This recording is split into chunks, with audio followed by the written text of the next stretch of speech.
Olá, meus queridos, que maravilha estarmos juntos mais uma vez para o Momento EBD, a reflexão diária da Escola Bíblica Dominical.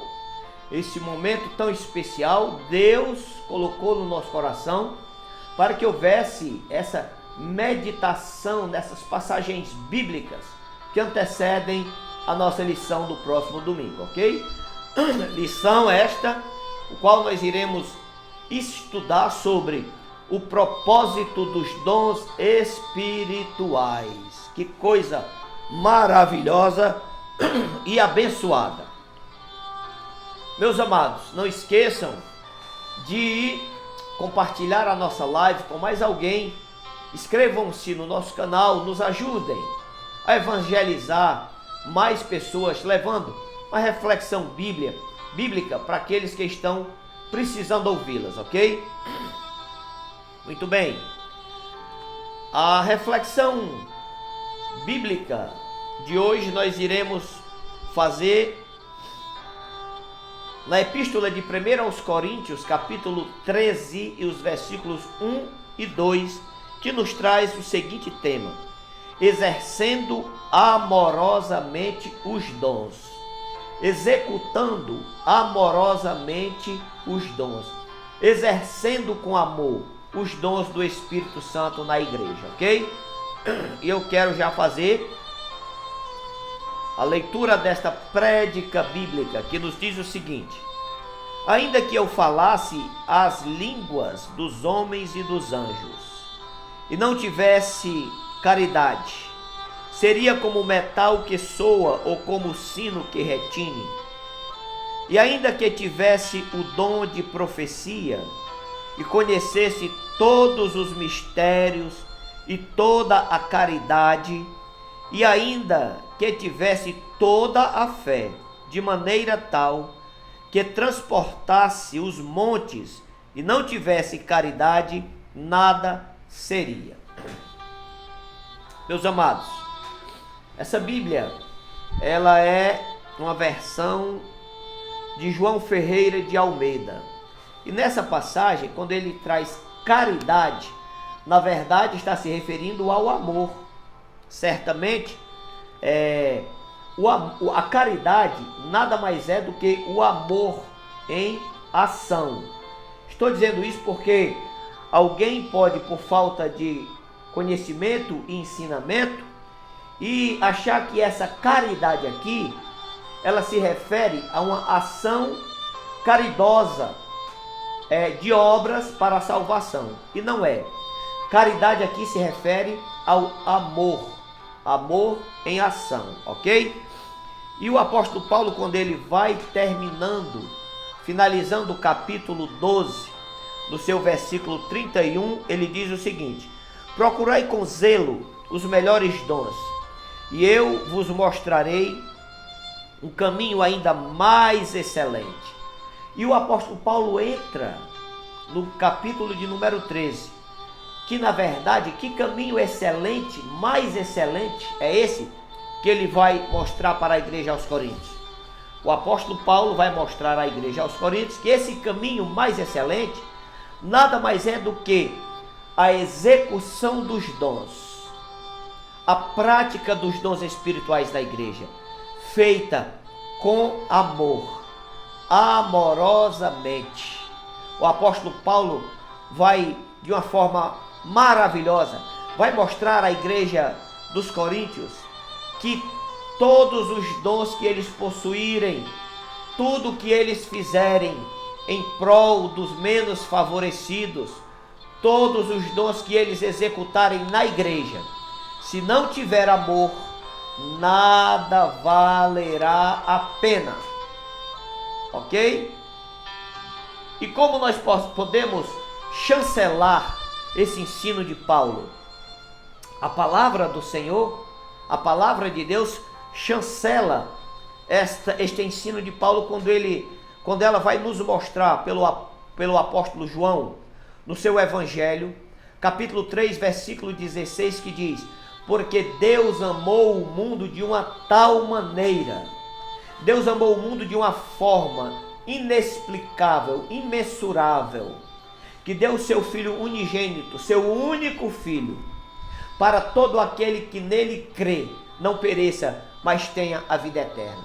Deus mostra a figura do amor inexplicável, sem verbete da época para qualificar esse amor. Deus mostra que ele amou o mundo. Quando diz o mundo, é todos os homens, tanto faz o bêbado, como o sóbrio, como o intelectual, como o indouto, como o preto, como o branco, como o rico, como o pobre. Deus amou a todos. Não significa dizer, meus queridos, que Deus amando a todos, Deus salvará a todos. Não é isso. A salvação é para todos também, mas com a pequena exceção, para todo aquele que nele crê. Crê em quem? Em Jesus Cristo. Mas crê de qualquer forma? Não. A palavra de Deus diz que a fé que você deve ter é a fé segundo as Escrituras. Aí sim, se realizará o desejo imenso no coração de Deus salvar a todos, ok? Então o capítulo 13 é a continuação do ensino de Paulo sobre os dons espirituais no capítulo de número 12. O que Paulo vai nos mostrar aqui é que ter dons espirituais sem amor, como ele fala caridade, vamos trocar por amor. De nada adianta. O caminho ainda mais excelente que Paulo fala é o exercício dos dons espirituais com amor. O caminho mais excelente é você aprender a servir com amor. O amor sendo o único contexto com que os dons espirituais podem cumprir os propósitos de Deus. O único contexto em que você pode cumprir os propósitos de Deus, os desígnios do coração de Deus, é com amor. Se você não tiver amor, você estará trabalhando em vão. O amor deve ser o princípio predominante em todas as manifestações espirituais. O amor deve ser o princípio predominante em todas as manifestações espirituais. Eu quero ler para nós aqui 1 João capítulo 4, a partir do versículo 7. Escute. Amados, amemo-nos uns aos outros, porque a caridade, ou seja, o amor é de Deus. E qualquer que ama é nascido de Deus e conhece a Deus. Aquele que não ama não conhece a Deus, porque Deus é amor. Nisto se manifestou o amor de Deus para conosco, que Deus enviou seu Filho unigênito ao mundo, para que por ele vivamos. Amados, se Deus assim nos amou, também nós devemos amar uns aos outros. Meus queridos, que maravilha de ensino Paulo nos mostra, e na epístola de João, ok? Então veja bem, os 3 primeiros versículos do capítulo 13 faz alusão às 4 classes de dons. Faz alusão às 4 classes de dons. Então ele vai começar a nos mostrar a importância do amor, que vai ser o sal do tempero dos dons. Quando ele começa, no primeiro versículo, ele vai mostrar que se eu e você exercitarmos os dons espirituais na igreja sem amor, nada disso valerá a pena. Por isso, devemos ter vigilância quando profetizamos, quando falamos em línguas estranhas, quando o Espírito Santo, pela sua misericórdia, nos usa no dom de cura, quando o Espírito Santo, pela sua misericórdia, nos usa com os dons de milagres, os dons de poder, os dons de revelação, nós devemos tomar cuidado, meus amados, e autoanalisarmos, fazermos uma introspectiva quanto o que nós temos no nosso coração. O que é que você traz no seu coração? Falta amor? Falta misericórdia para com o seu próximo? Você profetiza, fala em línguas estranhas, mas também você fala do seu irmão por trás? Você tem dons miraculosos de poder, você tem dons miraculosos de milagre na igreja, mas também as suas obras fora da igreja também repercute mal contra a sua pessoa? Eis uma questão. Para nós exercermos os dons na igreja, nós temos que exercer com vigilância e com amor.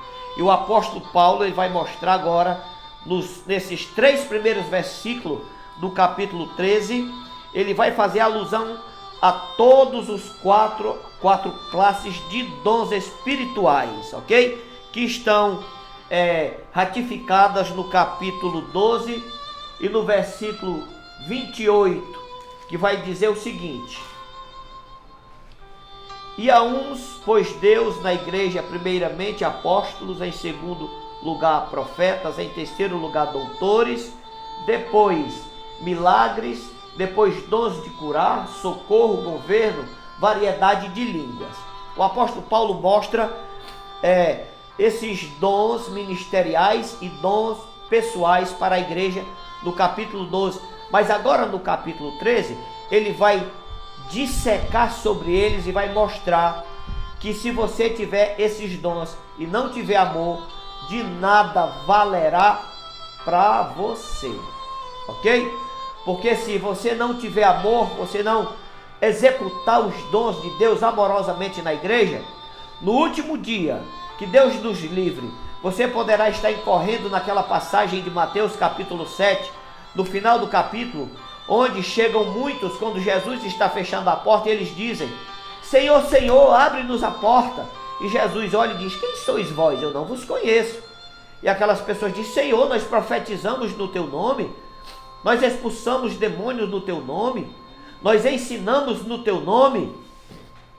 Vejam a classificação de dons que aquelas pessoas possuíam. E Jesus diz abertamente, ele diz: direi abertamente diante de todos: afastai-vos de mim, vós que praticais a iniquidade, que eu nem vos conheço. Forte, é muito forte. Então no capítulo 1, o apóstolo Paulo, digo melhor, ele vai mostrar os dons estáticos, os dons de língua, de elocuções. Ele vai dizer: ainda que eu falasse as línguas.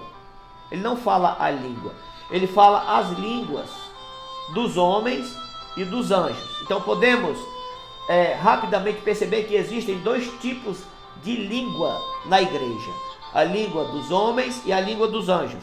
E ele classifica esse dom estático, que para Paulo, os dons estáticos, os dons de falar em línguas, para Paulo eram os menos importantes, ainda que para os coríntios fossem os mais importantes, porque eram esses dons que eles estavam fazendo mau uso dentro da igreja, atrapalhando o bom andamento do culto. Então, o apóstolo Paulo fala dos dons estáticos e ele fala também do dom de ensino, que é o dom de profecia, sabedoria e conhecimento. Ele vai dizer: e ainda que tivesse o dom de profecia e de conhecimento, todos os mistérios e toda a ciência. O apóstolo Paulo ele vai mostrar ainda o dom, a operação de milagres. Ele vai dizer: ainda que tivesse toda a fé. Aí o apóstolo Paulo faz um ajuntamento dos dons principais em que os coríntios estavam usando na igreja. E em quarto lugar, ele vai mostrar os dons de natureza administrativa, que ele vai dizer o seguinte: ainda que tivesse toda a fé, de maneira tal que transportasse, é no versículo 1, ainda que tivesse o amor, seria como que o metal que soa e como o sino que tine. E ainda que tivesse o dom de profecia, tivesse o dom de caridade, ainda que tivesse o dom de queimar o próprio corpo em favor dos menos favorecidos, que desse todos os seus bens, ok? O dom de natureza administrativa, como a dedicação aos pobres e dar a própria vida em favor do bem alheio. Encontra-se no versículo de número 3. Você pode fazer todas essas coisas, você pode possuir todos esses dons. A diferença é, você está praticando, você está exercendo esses dons com amor, você faz porque o seu coração pede amorosamente e chora para que você os pratique com amor, porque, meus queridos, se não tiver amor, nada que você está fazendo na sua igreja, na sua comunidade cristã, nos arraiais evangélicos, nada que vocês estejam fazendo ou proporcionando, se não tiver amor, nada disso valerá de nada. É dura as palavras? Sim, mas é a verdade. A lei é dura, mas é a lei. Não é assim que se diz? Então, muito bem. Tudo isso sem amor não tem importância nenhuma. Mas o que é amor? O que é amor? Que a Bíblia, Deus tanto se reporta a essa pequena palavra, pequena nas palavras, nas letras, mas grande no seu significado. Porque amor é o maior fruto do Espírito que o cristão pode exprimir para a sua salvação. Se nós fôssemos para a filosofia grega classificar o amor, a filosofia grega tem 7 classificações para esse termo chamado amor. Primeiro, filântia, o amor que temos por nós mesmos. É o amor quando você ama a você mesmo. É o filântia, pela filosofia grega. Não sei se nós poderíamos contextualizar como egoísmo, mas os gregos classificaram o amor dessa forma. A segunda forma da filosofia grega classificar o amor é o pragma. Pragma é o amor dedicado ao bem maior. Também eles classificaram o ludus. Ludus é uma forma de amor mais divertida e definida por brincadeira, alegria e falta de compromisso. É um amor descompromissado. É um amor que você pode ter em qualquer tipo de diversão. Um amor que você está ali sem nenhum compromisso. Será que nós poderíamos trazer para nós na igreja essa classificação de amor ludus? Está na igreja sem nenhum compromisso? Como se tivesse uma coisa passageira? Como tivesse numa brincadeira? Os gregos classificam também o amor como eros. O eros é caracterizado pelo amor que traz o romance, a paixão. Poderíamos enfatizar o amor entre o homem e a mulher, os jovens apaixonados. Esse é o amor eros. Em quinto lugar, o amor filia, sentimento compartilhado com nossos irmãos ou amigos próximos. Poderíamos dizer, aquele amor fraternal, amor entre amigos. Em sexto lugar, o amor estorge, um tipo especial de amor que os pais têm pelos seus filhos. Esse tipo de amor é poderoso e eterno. O estorge é o amor entre pai e filho, um amor firme, ok? E em sétimo lugar, os gregos classificaram o ágape, um amor incondicional para todos os seres vivos. É o tipo de amor que leva sempre o desejo de fazer o bem. Ele age com altruísmo e compaixão. O amor ágape, esse é o amor que está no coração de Deus, que nos amou primeiro, antes mesmo de nós sermos seus amigos. Nós ainda éramos inimigos de Deus quando Ele nos amou. E esse é um ensino que o próprio Jesus disse. Ouviste o que foi dito: amai só os vossos amigos, bendizeis só aqueles que vos bendizem, eu porém vos digo, amai os vossos inimigos e orai por eles. Esse é o amor ágape, o amor sacrificial, um amor que não espera retorno, um amor altruísta. é a compaixão, o amor que o coração está cheio de compaixão do próximo. O amor em que Deus sentiu por todo o mundo, independente de sermos ou não seus amigos, porque a palavra diz que Ele nos amou quando nós éramos ainda seus inimigos. E esse é o amor que nós como igreja devemos ter no nosso coração, para praticarmos, exercermos os dons na igreja, exercer os dons do Espírito Santo amorosamente. Se você não tiver amor no seu coração, está cheio de dom na igreja, falando em línguas estranhas, expulsando demônios, fazendo dom de cura, dom de maravilhas, dom de revelação, se não tiver o tempero, o regulador dos dons, como já falei anteriormente, é o amor e a palavra. E o amor sobrepõe a todas as coisas. Que Deus em Cristo possa nos abençoar, e amanhã nós estaremos de volta, se assim esse Deus o permitir, para mais uma vez estarmos juntos no momento EBD. Que Deus em Cristo nos abençoe, em nome de Jesus.